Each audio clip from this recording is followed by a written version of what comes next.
So today we are going to read the topic the assignment operator. Assignment operator का काम क्या होता है? The values are assigned to variables. To variables, है ना?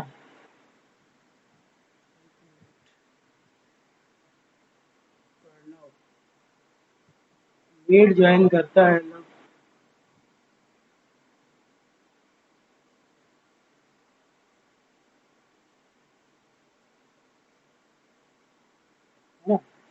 The assignment operator is what? When the values are assigned to variables using assignment operator. तो assignment operator क्या है? This operator assign values. ये क्या करता है? वैल्यूज को असाइन करता है. किसको? वेरिएबल्स. ठीक है, वैल्यू किसको असाइन करता है? तो ये वेरिएबल्स को असाइन करता है. कैसे? जैसे अगर आप लिखते हो, suppose for example you are writing, है ना, अगर आपने लिखा roll number is equal to 9, तो यहाँ पे जो इक्वल टू ऑपरेटर है, that operator is known as assignment operator. ये जो इक्वल टू ऑपरेटर है, this is known as assignment operator. आपने क्या किया? 9 एक वैल्यू है. 9 क्या आपका एक वैल्यू है, और इस वैल्यू को आपने किसको असाइन किया? आपने इस वैल्यू को असाइन किया वेरिएबल रोल नंबर पे. रोल नंबर क्या है आपका यहाँ पे? वेरिएबल, है ना. मैंने लिख दिया, ऐसे लिखा नहीं जाता है, आपको समझाने के लिए हम बता रहे हैं. तो यहाँ पे असाइनमेंट ऑपरेटर का काम क्या होता है? ये इक्वल टू ऑपरेटर का, इसी इक्वल टू ऑपरेटर को हम लोग असाइनमेंट ऑपरेटर कहते हैं. तो असाइन वैल्यूज टू वेरिएबल, है ना. वैल्यूज को क्या करता है? असाइन करता है. किसको? वेरिएबल. ठीक है. इसका दो वैल्यू होता है बच्चों. एक होता है आपका एल वैल्यू. ठीक है, एक आपका क्या हुआ? एल वैल्यू, जिसको हम लोग लेफ्ट साइड का वैल्यू बोलते हैं. और एक क्या होता है आपका? और एक होता है आर वैल्यू. ठीक है, जो राइट साइड का वैल्यू होता है उसको हम लोग आर वैल्यू बोलते हैं. There are two types of values in assignment operator. एक होता है एल वैल्यू और दूसरा क्या होता है? R value. ठीक है, तो बेसिकली देखा जाए तो हम लोग जब भी वैल्यू असाइन करते हैं तो वैल्यू हमेशा किधर होता है? राइट साइड में, और वेरिएबल हमेशा किधर होता है? लेफ्ट साइड में होता है. ठीक है, आपने लिखा रोल नंबर इक्वल टू 7. अगर कोई लिखता है 9 इक्वल टू और लिख देता है रोल नंबर, सपोज किसी ने इस तरह से लिखा, ठीक है, 9 इक्वल टू रोल नंबर, तो ये क्या होगा? ये आपका क्या होगा? इनवैलिड होगा. ये क्यों होगा इनवैलिड? क्योंकि यहाँ पे हमने कहा है कि एल आर वैल्यू को एल वैल्यू में साइन किया जाता है. राइट साइड का जो वैल्यू है उसको एल वैल्यू में साइन करते हैं, ना कि आर वैल्यू को एल वैल्यू में. तो ये आपका क्या होगा? इनवैलिड. तो इस तरह से आप कभी भी लिखेंगे नहीं. ठीक है, in an assignment operator, in an assignment statement, the variable that is receiving the value must appear on the left side of equal to operator, otherwise it will generate an error. अगर आप इस तरह से लिखेंगे तो आपको ये invalid होगा, और क्या हो सकता है? Creating error. आपको क्या आ सकता है? एरर. ठीक है, दिस इज एन एरर. हमेशा क्या लिखेंगे? लेफ्ट में लिखेंगे वेरिएबल का नाम, और राइट साइड में उसका वैल्यू. एल वैल्यू और आर वैल्यू क्या होता है? अगर आपको लिखना है तो आप लिख लो. एल वैल्यू किसको बोलते हैं? आप लिख लो द वेरिएबल, है ना, the variable which is eight the left hand side. जो लेफ्ट हैंड साइड में होता है ना, left hand side of an assignment operator. Assignment operator किसको बोल रहे हैं? इक्वल टू को. असाइनमेंट ऑपरेटर, आवाज आ रहा है सबको? Is called L value. इसको हम लोग बोलते हैं एल वैल्यू. ठीक है, या फिर उसको लेफ्ट वैल्यू भी बोलते हैं. The variable which is eight the left hand side of an assignment operator. ये देखो इक्वल टू क्या है? एक असाइनमेंट ऑपरेटर है, और इसके जो लेफ्ट साइड में, ये वाला नहीं, देखो इसको देखो, इसके जो लेफ्ट साइड में ये क्या हो गया आपका? एल वैल्यू हो गया, दैट इज लेफ्ट वैल्यू हो गया। Similarly L value is called L value या लेफ्ट वैल्यू, और लगा देते हैं, ठीक है। अब आता है इसी के नीचे just R value. R value में भी बस जस्ट थोड़ा सा चेंज होगा। आर वैल्यू किसको बोलते हैं? द एक्सप्रेशन, उसी को जस्ट थोड़ा सा चेंज कर देंगे, द एक्सप्रेशन, ठीक है, which is at the which is at the right hand side of an assignment operator is called R value या right और R value। फिर से समझ लो एक बार, हम लोग आज पढ़ रहे हैं असाइनमेंट ऑपरेटर, है ना। We are learning assignment operator. Equal to एक ऑपरेटर है जिसको हम लोग असाइनमेंट ऑपरेटर बोलते हैं पाइथन में। Values are assign to variables. इसका काम क्या होता है असाइनमेंट ऑपरेटर का? वैल्यू असाइन करना है, किसको? वेरिएबल्स को।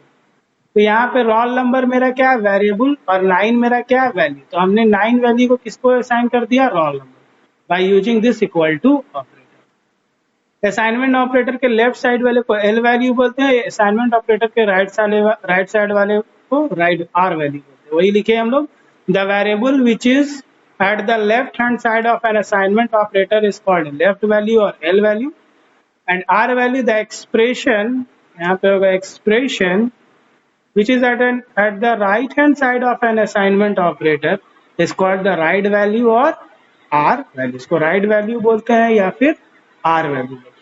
और एक चीज जरूरी है कि जब भी हम लोग लिखेंगे तो क्या करेंगे? L value is equal to R value लिखेंगे, ना कि R value equal to L value।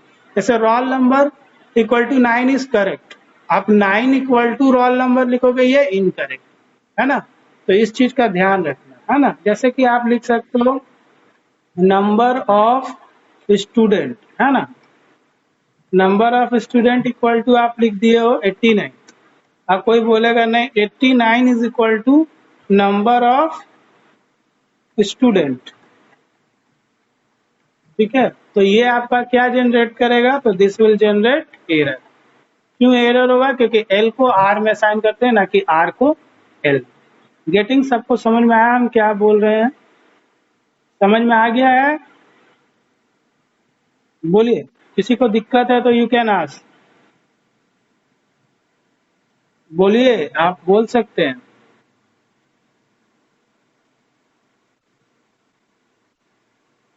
फिर से समझा दे। Let us start with the starting topic, that is assignment operator. Assignment operator क्या होता है? इक्वल टू ऑपरेटर को ही हम लोग असाइनमेंट ऑपरेटर बोलते हैं। इसका काम क्या होता है? To assign values to variables. कोई भी वेरिएबल्स को अगर वैल्यू असाइन करना है तो उसके लिए हम लोग असाइनमेंट ऑपरेटर का यूज करते हैं।